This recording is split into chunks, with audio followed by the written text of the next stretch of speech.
Dr. Zada, welcome to Neurosurgery Tales. The first question I always ask my guests is the moment, if you can remember, and the experience when you decided to become a neurosurgeon. Yeah, for me, I don't think there was exactly one moment for me. Mine was more gradual. I would read about the brain in high school, and I would check books out from the library by authors like Oliver Sacks, who was a neurologist, and V.F. Ramachandran, who's a neuroscientist, who was at UC San Diego. I don't know if he's still there, but they would write these compelling books about the brain and human interaction. And I was absolutely hooked even back then. And I always thought I wanted to be a doctor, but I didn't even know what a neurosurgeon was, honestly, at that time. I started studying neuroanatomy in college at UC Berkeley. I had some amazing mentors there where I really fell in love with the topic. But it wasn't until medical school, actually, that I really learned more about neurosurgery and did some research in brain tumors and pituitary tumors, and did my rotations, of course. But it was I was in San Francisco at UC San Francisco, and we would do clinical research looking through the actual paper charts at the time. They didn't have Cerner or Epic, and Dr. Charlie Wilson was one of the most well-known brain tumor skull-based surgeons at UCSF decades ago. He's no longer with us. But as I was doing this research, I would find letters from patients who would write to him and thank him for removing their pituitary tumor and restoring their vision, or curing their Cushing's disease, or this or that meningioma operation. That's when I really solidified that I wanted to be a neurosurgeon. That's when I understood how much they could change people's lives, and that's when I think I was hooked.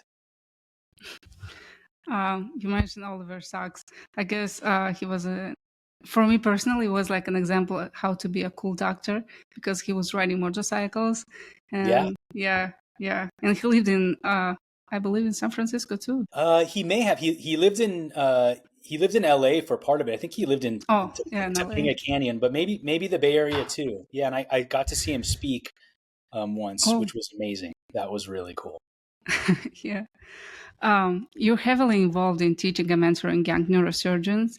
And what do you think are the most critical skills and qualities that aspiring neurosurgeons need to develop? Well, thankfully, I think the ones who want to go into neurosurgery, especially, I would say medicine, but neurosurgery especially, they tend to be a self-selecting group where they know what they're getting into for the most part. And I think they already have the skills, the basic fundamental skills that you're talking about.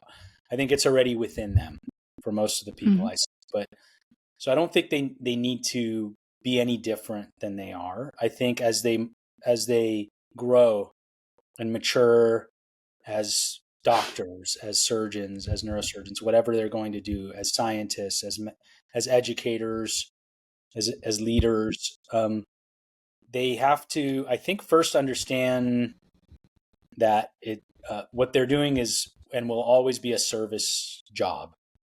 It will always be there to serve patients, to serve families, and that never changes. As long as you're in clinical practice, you're never removed from that obligation, which is really a service position. And even leadership, to a major degree, is being in a service position. So I think that's one big thing, is just really understanding what they're getting into for decades, that that this is our job to serve and help people. And the second is to always try to be better, to always keep asking questions, to never lose that sense of awe for what we do. I think it's that's what's most threatened, but to never lose that sense of awe, that what we do every day is nothing short of a miracle. Not that we're necessarily miraculous, but the fact that we can go in and we like to think we are sometimes, but to just the privilege of being able to interact with the human brain and nervous system. And for people, you meet them I had clinic today, and you meet someone in a clinic for 10 minutes or 15 minutes or over telemedicine now. and they trust you with their life after 10 or 15 minutes. It's an amazing situation, and more than their life. And so the sense of awe, to never lose that, to always ask questions, to always try to be better, to push ourselves to be better. I think those are the things I would encourage young budding neurosurgeons to really focus on. I think if you And follow those things, the rest comes natural. mhm, effortlessly. Yes, effort. um, Yeah. um, what is the biggest mistake you see the young neurosurgeons in training or like in practice making at the beginning of their career? As residents, is that what you're saying, or in junior Um, faculty, or? yeah, I mean, for the both of them, that would be nice. Yeah. Yeah, I don't see them making too many mistakes. I really don't. I think you're supposed to make mistakes. I think Hmm. that is a time when you're in a supervised environment, especially residency. No one wants to make mistakes, but we all do. I still make mistakes, and we all do. So it's about trying to prevent them and be better and better. But I guess career mistakes or other mistakes, yeah, I think we have an amazing group of young neurosurgeons. So I don't see them making fatal errors, really. I think some of them get tired and Hmm. deviate from what they thought their career would be. So they go a long way, they finish residency, and then I think some people compromise on the jobs they take or the careers they want for a variety of reasons. And I understand a lot of those reasons. Life can change during residency and fellowship, and people go through major life and family changes, and people come out with debt. And but so I wouldn't call it a mistake. I think sometimes people's priorities change, and they Hmm. maybe end up compromising on certain things that they didn't see themselves compromising on when they decided on neurosurgery. But other than that, patient selection mistakes people make, I think, early in their career. Um, uh, I think in your junior years after residency, some very wise people say those are the hardest years. They're even harder Hmm. than residency because, well, it's a variety of reasons. But number one, you lose a lot of the structure that you're used to for the last 7, 8 years. You no longer have that framework, or obviously the supervision or mentorship and all the liabilities on you essentially. But Hmm. but also you have to kind of prove yourself in a whole new light. You might be at a different institution, and you almost feel like you have to prove yourself, but the restrictions are no longer there. Some of the guideline, the safety bumpers are no longer there. There's no such thing as an 80-hour work week once you're an attending. And so finding what the right amount of balance is for you when you're done with the residency, I think is different for everybody and is really Hmm. critical. And I think everybody makes mistakes. I certainly made mistakes during those few years in my career. Nothing major, thankfully, but that's how we grow and learn and find what's right for us too. So I think we're supposed to make hopefully small mistakes during those years of our lives. You can progress without making mistakes, and once you get more complex cases, because this is what Dr. Lawton told me. I had an interview with him, and he told us that um, once you take more complex cases, the probability of making mistakes is higher. So it Yeah, so absolutely there's makes sense. absolutely. So if you mean complications, for instance, as a Hmm. mistake, I could not agree more. And obviously, Dr. Lawton is sage beyond most of us, and has so much experience. But yes, I agree. When you start taking on especially complex cranial skull base operations, and as you progress through your career, and sometimes you get referred harder and harder secondary, tertiary cases, the risk profile goes up. There's no question about that. And with that, the complication rates can sometimes can sometimes be higher than what we'd be used to if we were all doing easier cases, or first pass cases, not complex cases, not recurrent tumors, not more community garden variety cases. So yes, that is another aspect of it. that people have to be prepared to deal with, especially when they're done with residency, etc. You're now specialized in minimally invasive surgery, and I was wondering, is that term primarily referred to? You use it when doing like small incision, or more like it encompasses minimally disruptions to tissue and anatomy idea? Yeah, thank you. It's a great question. It's really all the above, Aureliana. It's more of I think a philosophy and a commitment to do things with, as you mentioned, the minimal amount of exposure and tissue disruption required, but to never compromise on the goals of the operation, which, we try never to compromise something like extent of tumor resection just because you're doing a minimally invasive approach. The minimally invasive approach should be as good as the conventional open Mhm. approach if you're going to use it. So I think you have to be good at both. To be really good at minimally invasive surgery, you have to be good at both. And in my Mhm. practice, I'm about 50% open traditional cases and 50% minimally invasive, and then radiosurgery outside of that, which I don't even count. And so to do all of those, I think really gives you the experience to have the judgment and patient selection, to be able to carefully select cases and without compromising what your real aims are, to keep people safe, get out as much of a tumor, for instance, as you can. And it includes all the things you mentioned. When you can do it, a smaller incision. When you can do it, a smaller bone flap. Mhm. Using instruments that lend themselves to minimally invasive surgery. So obviously the endoscope is the key to that right now. But there are so many other instruments. The instruments that work with endoscopy are really critical. The energy delivery, bipolar cautery, those things, working through ports. So a lot of us learned the fundamentals of minimally invasive corridor surgery because we do pituitary and now endoscopic skull-based surgery. I think this is where many of us refined our skills. And those skills are really what we call keyhole surgery when it boils down to it.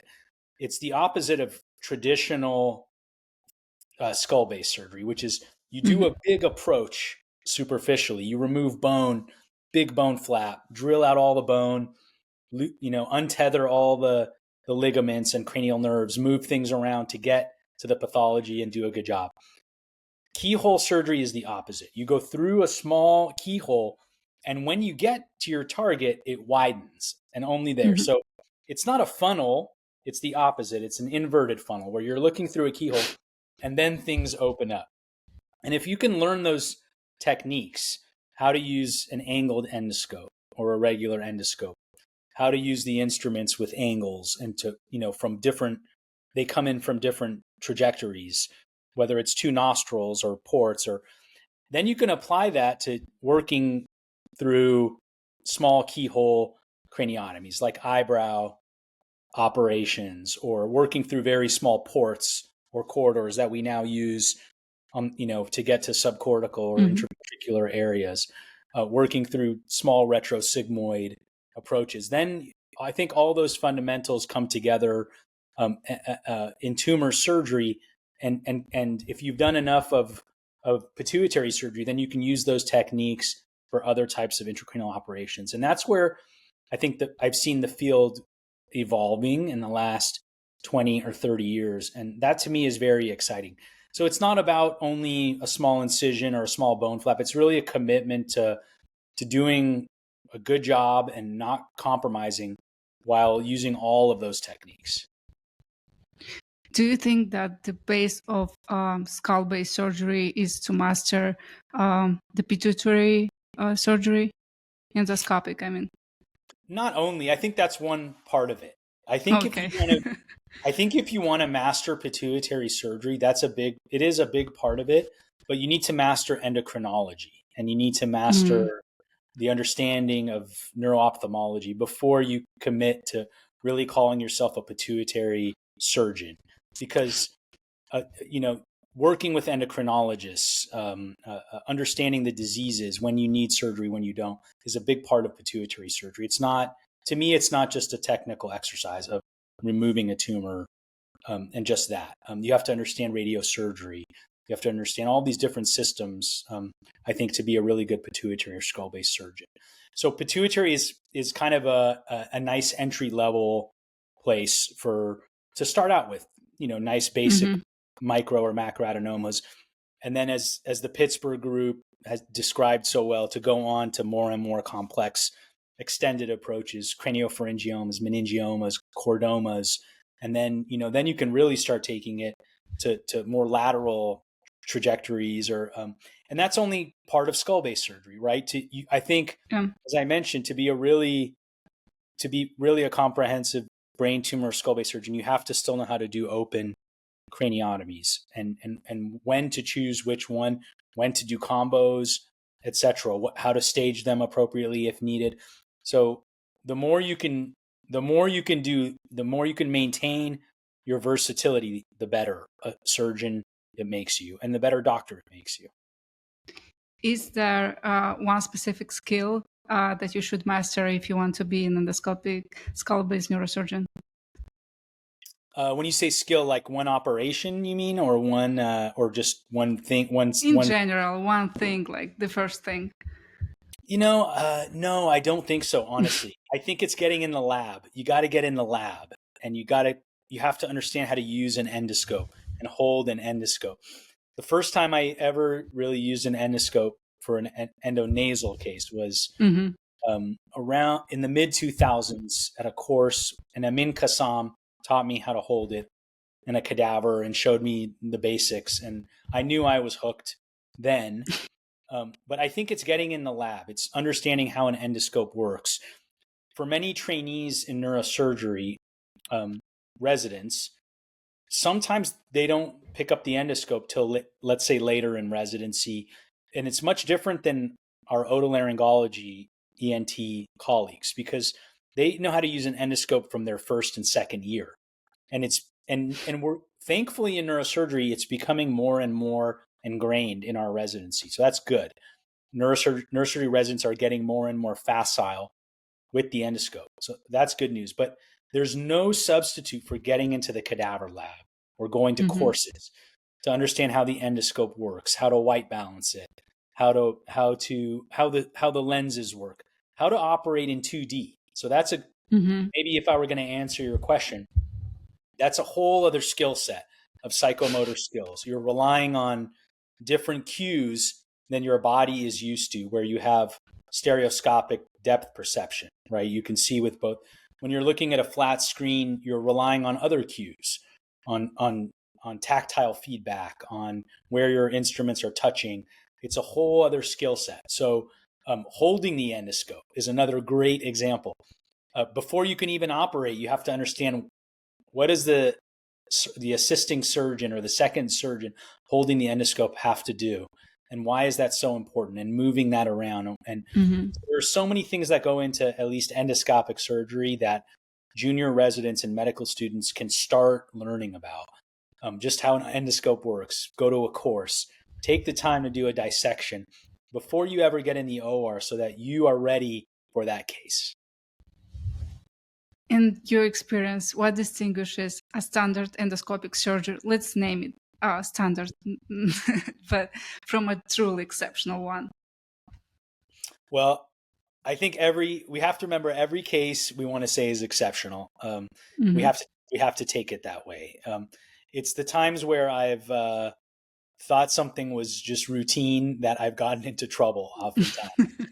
And so every case has its own nuances, anatomic variations, patient, needs or preferences or whatever. So, but a garden variety case would be something like a non-functioning pituitary macroadenoma that's not, any kind of crazy extracellular extension, and that would be a great case to learn on, or a Rathke's cleft cyst case. Those are good ones. And then before moving to the exceptional, which are Cushing's disease operations, believe it or not, are some of the harder ones.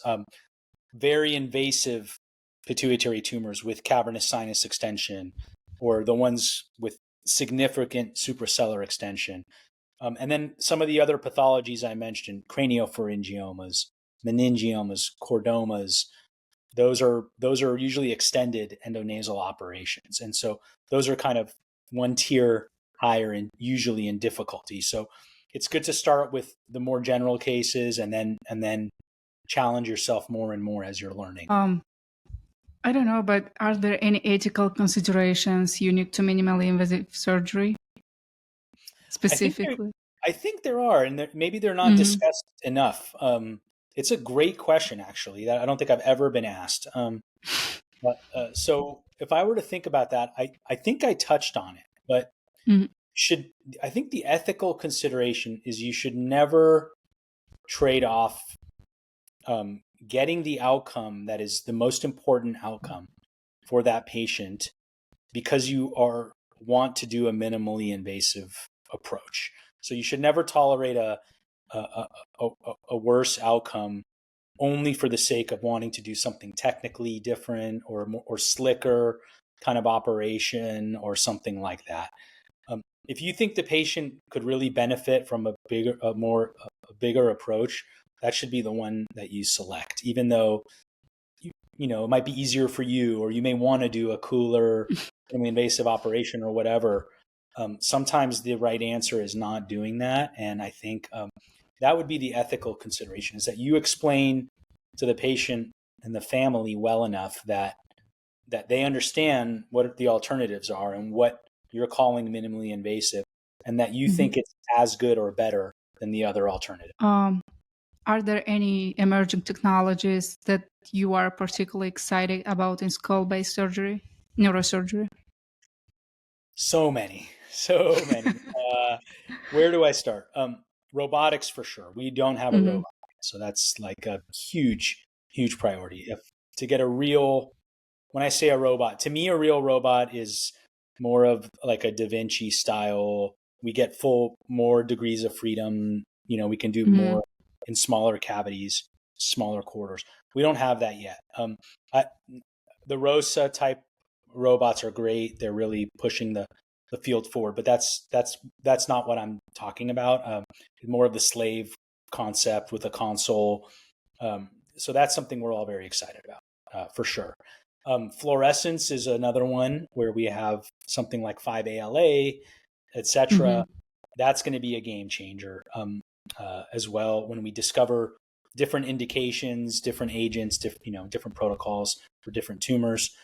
And then I think smart instrument and AI technology, of course, but having instruments that do more than what they currently do can offer the surgeon much more, and making us more efficient, making our workflow better. It's better for the patient. It's better for the medical team. Those are some other things. Better diagnostics intraoperatively. Is this a IDH1 wild type or mutant tumor? Is there a way we can find out instantaneously or near real time? Things we can do in the OR. So instead of just removing a brain tumor, something like brachytherapy, like gamma tile, is a newer recurring concept that is gaining more popularity. But are there other things we can do? Can we leave behind another type of treatment agent for a tumor, a viral agent or an immunotherapy agent or something else, instead of just doing a resection? Is there something that we can therapeutically deliver at that time? I think is another exciting thing on the horizon. So there's a lot. We're going to see skull-based surgery change, probably another revolution, just like we had with, I call it a revolution, but endoscopic skull-based surgery has really changed skull-based surgery. So has radiosurgery. Gamma knife and LINAC have changed skull-based surgery fundamentally by a lot. We can now do much safer operations for people. We don't have to always get gross total resections because we have radiosurgery. So those types of, I call them, revolution, whatever type of things, we will probably see another paradigm shift in skull-based surgery in the next 20, 30 years, probably led by robotics and AI. And in the next 10 years, do you see anything coming in? Like, Yeah, some of what I said, I think still mm-hmm. robotics, multi-portal surgery, fluorescent agents, AI, newer instruments, all on the horizon within I think the next 10 years. um, a lot of young neurosurgeons, residents in the first years of residency have, or probably maybe even when you're an attending, um, have imposter syndrome. Have you experienced it in your career? And if yes, do you have any advices? Yeah, I still have it. I think most of us still do.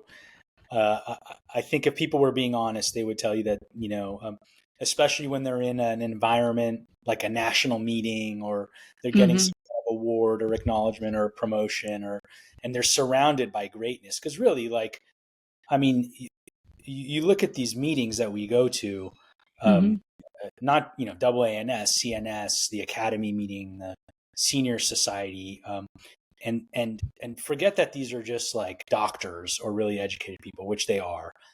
Many of them have PhDs. Many of them are business people, entrepreneurs, inventors, athletes, all these other things. Then to talk about the subset of neurosurgeons who are in academia, Mm-hmm. right, or are doing research, teaching. And then you get to the subset of those who are in leadership positions and getting awards.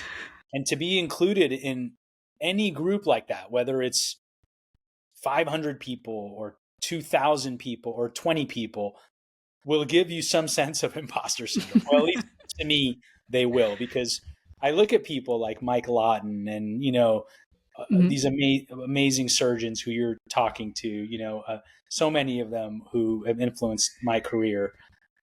And I think it only makes sense to be in awe of the accomplishments. There's so many ways to contribute to our field and be successful, right? Whatever that Mm-hmm. means. There's so many opportunities to study different diseases and make huge contributions, all the way to small contributions in patient care, cures, therapeutics, diagnostics, techniques, education, patient advocacy. The list goes on and on and on and on about what neurosurgeons can contribute. So yes, I definitely have imposter syndrome from time to time, and I think I think it's very natural for people in these circles too. Should we um, um, try to minimize it, or we should somehow leave this emotion and be the best of ourselves? I don't know the right answer. I I didn't get honors in psychiatry, Okay. so I really don't know what's right for people to do with it. I think everyone will have their own way of. First of all, I think, as you alluded to so wisely, is being mindful of it, is acknowledging that it's a real thing that people get. Mm-hmm. Maybe some people don't, but at least acknowledging that other people might get it, right? Mm-hmm. Anyone could say that, like, maybe I don't get it.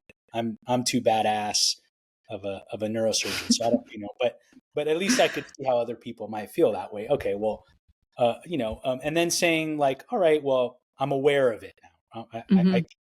I can feel that I'm experiencing that kind of feeling, and then saying maybe it's natural, or maybe I should just get used to it. And the more I get used to it, the more it will, not affect me or something like that. I really don't know.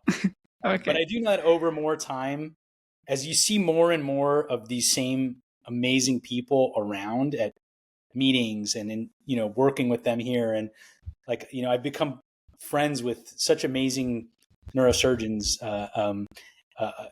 that I always looked up to, even as a student or Mm-hmm. resident. And then you go on a trip with this person, or you work on a subcommittee or a project with this person, and all of a sudden, someone who you've always looked up to, you could call them like a friend. And as Mm-hmm. that process goes on in our amazing community of neurosurgery and organized neurosurgery, I think it starts to subside a little bit early Mm-hmm. on. Like you kind of feel more and more like, hey, like, I may not be the best, like, whatever, this or that, but at least I have something I can contribute, and I belong, and I know how to teach, and I know how to do research, and I know how to operate, and so I think over time it tends to subside, has been my observation. And it's really it's paradoxical that really intelligent people suffer from it. So Yeah, it is. yeah. It is paradoxical, but it's not surprising too, because I think some of the people we're talking about, including myself, we're the Hmm. hardest on ourselves. We're Hmm. such perfectionists. We're such overachievers. We're such type A people that I know how hard I am on myself. That I've had to work for many years to not be that hard on other people. Uh, um, Starting with my family actually, and then going to my residents and learners, is being your own best friend, right? Hmm. Being there for other people, being understanding, being forgiving, just not being so hard on everything. I think comes with a little bit of time also. Can agree more. Um, Now I have a tricky question. What is worse, in your opinion? Experiencing a professional setback early in your career or facing a significant challenge after many, many years of successful practice? Well, I think anyone who's had many years of successful practice must have had some sort of setbacks. I don't think it's possible to be in Hmm. practice many years and not have any setbacks. So maybe not any major ones. Um, I could see how either of those could be difficult. Hmm. I would say probably the first one is harder. Like a major setback early in your career, if you can't recover from it, and Hmm. as some people don't. Some people have major setbacks and they never quite bounce back. I think most people do. I think it Hmm. really depends what kind of setback too. Is it a personal setback, career setback, research setback? What is it?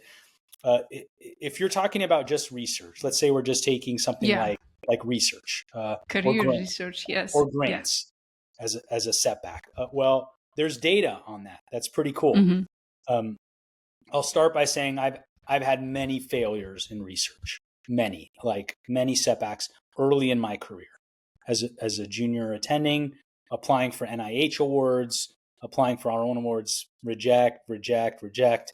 I almost gave up, and it was only because I had mentors in neurosurgery who told me like, just keep going, be resilient, put that grant application in one more time. Actually, Greg Zipfel at Hmm. Washington, at WashU in St. Louis, was influential in just encouraging me to keep applying. And I got it actually on my next application. I got an R01 on my next one. And that started my whole more recent research career. Um, but there's data. There's a great article in The Economist about early academic failure, and actually the residents who failed early, who Hmm. continued trying and then had success, were much more successful in the long term than the people who had early success and kept going. So the motto there is there may be a benefit to early failures as long as you're resilient and they're not too big. That might be the first one. The second scenario of working, and then having a major setback later in your career, I have not been through that. Fortunately, I could imagine that would be very difficult. I hope I never go through that. But as I mentioned, it's inevitable. You're going to have setbacks in your career. I think when you're more senior, you can tolerate them much more, though, in general. Hmm. You've You just build been the through more. stamina.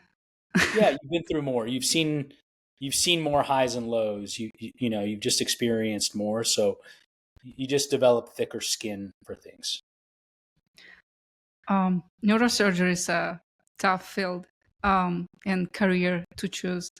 How do you find balance between your professional responsibilities and personal life? I'll tell you when I learned the secret to it. Uh, I don't know. I do know that I've had to work a lot on it. My story is probably much different than a lot of other people. I was just fortunate to start a family and get married and have two kids in the last 3 years. Hmm. Um, Actually, today is the 3-year anniversary of when my wife and I met. So after this, we're going to go celebrate. Uh, uh, but I started a little later in life, so I didn't have kids till later, and so I was able to focus on me and my career for the early part of my career. And everyone will have a different story. I've trained so many residents and fellows and seen my colleagues that everyone has a different story. And once you achieve balance, it's gone the next second, right? That's the nature of balance, is that it's always in flux, and you always have to be mindful of making it a priority in your life, or it will dominate you in the long term. So I think part of it is learning to say no as you progress in your career. It's really having the luxury of choosing what's important to you and knowing that you can no longer do everything. You just can't. As you take on more roles, as you get a busier practice, as you have a family, as you want your research, it's impossible to do everything you were doing 5 years earlier. You might be doing more, you might be doing different things, but you're not doing the exact same things. And you have to learn to say no to things. And that comes, I think, with time, is being able, is selecting that. I think it's learning to take care of your body, and what's good for your body and not good. Things like sleep habits, nutrition, exercise, all those things we know about, but how to weave them into your daily life with some type of stability and developing that as a habit, as second nature. I think those are all important things. And then being present for your loved ones, I think, is so critical. It's really hard from time to time. And the travel, I think, is a challenge. I think there's a lot of meetings in neurosurgery. I think that's where learning to say no comes in, because balancing what you already do at your institution, like, surgeries, clinic, teaching, research, with travel can be very difficult, I think. And you mentioned traveling to the meeting congresses that we have in neurosurgery. And how do we can build a strong professional relationship in neurosurgery? Because this is critical, and maybe you have a secret or something. It is critical. The more I advance in my career, those relationships I have with people are what it's all about. It's more and more important. I've known that guy for 10 years, or I've known that girl for 10 years, and he or she is just great. Every time I see them at a meeting, it's a pleasure to talk to them. And I've seen the work they do and what they publish, and I've seen them, in this podcast or whatever it is. And I over 10, 20 years, you get a sense of who someone is, even though you've never been in their OR, right? But knowing that I would take that person's phone call at the drop of a hat, and they would take my call at the drop of a hat, for something I needed, or to advocate for someone or something. That is really what it's about, I think, are those relationships. Patients, surgeries, cases come and go, even research, that kind of stuff. But those relationships are really amazing. And I think it's just by going to the meetings over and over. When I was a resident, I tried to go to both major meetings every year, AANS and CNS. I made it to most of them, not all of them. And then afterwards, just, showing up, being positive, especially as a student and as a trainee, bringing your enthusiasm, right? Bringing that sense of awe that I talked about, and privilege. Like, I think about it, like, how many people would love the job I have right now? Or, I think about how lucky I am every day to have this job, or to be able to do what I do. And that so many people would love to do that. And for one reason or another, they don't have that, whatever it is. So never losing that sense of how lucky we are and how we impact other people. And lastly, if you could have any superpower to assist you in your work as a neurosurgeon, what would it be? Any superpower? Oh my God. Yeah. To help with a surgeon, that would be just like making a tumor disappear like that. Would that count as a superpower? Yeah, it counts. Yeah. I think if we're talking about superpowers, I wish we didn't have to do these, like, even though we love our surgeries, right? Mm-hmm. You know, we want to make everyone better, but people go through pain, they go through suffering, right? And what I always tell people, maybe going back to your first or second question, which is about minimally invasive surgery, and I give a Mm-hmm. lecture about this, is that to me, a real fundamental belief in minimally invasive surgery, in making surgery less and less invasive, and I'm saying this is my opinion, to me, is focusing on research, because Mm-hmm. only by having non-ablative therapies, right? Immunotherapies, drugs, precision therapies, things like whatever we're working towards. So many of these things on the horizon that are not surgery, lit, focused ultrasound. Of course, we love doing the operations, but ultimately, as a patient, if you could take a pill and not need a surgery, that's where, as surgeon scientists, we need to be taking the field. And so Mm-hmm. we're one of the only fields where we try to put ourselves out of business. And that should really be our ultimate goal, right? Is that no patients in 20 years should need surgery. And of course they will, right? Mm-hmm. But that should be our goal, is that surgery will be a thing of the past one day. Or maybe one day we'll be doing biopsies or just delivering drugs or something like that. And maybe people will suffer less. I hope so. Thank you so much. It was a Thank you. very This has been inspiring fun. talk. I enjoyed it. Great questions.